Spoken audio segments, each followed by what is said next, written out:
సినీ పరిశ్రమలో పైరసీ అనేది చాలా కాలంగా ఉన్న ఓ పెద్ద సమస్య. టెక్నాలజీ అభివృద్ధి చెందడంతో ఈ సమస్య మరింత తీవ్రమవుతూ వస్తుంది. సాధారణంగా టెక్నాలజీ అభివృద్ధి సమస్యలను పరిష్కరించడంలో సహాయపడుతుంది. కానీ పైరసీకి అది మొత్తం కూడా ఉల్టా అవుతుంది.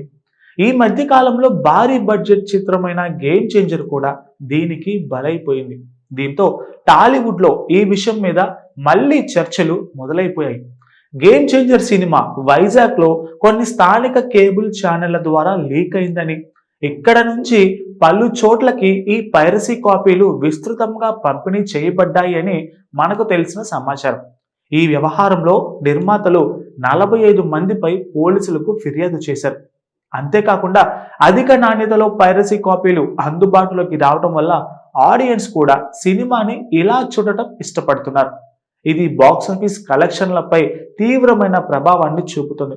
అంతర్జాతీయ స్థాయిలో సినిమాలు విడుదలవుతున్న నేపథ్యంలో ఈ పైరసీ ఎక్కడ నుంచి అయిందో చెప్పడం చాలా కష్టం. బ్లాక్ చైన్ ను ఉపయోగించి కంటెంట్ ను భద్రతతో పంపిణీ చేస్తే దొంగ కాపీలు తయారవటం చాలా కష్టంగా మారుతుంది. ఆర్టిఫిషియల్ ఇంటెలిజెన్స్ ఉపయోగించి ప్లాట్ఫామ్లను పర్యవేక్షించడం ద్వారా పైరసీని ముందుగానే గుర్తించవచ్చు అంటున్నారు నిపుణులు.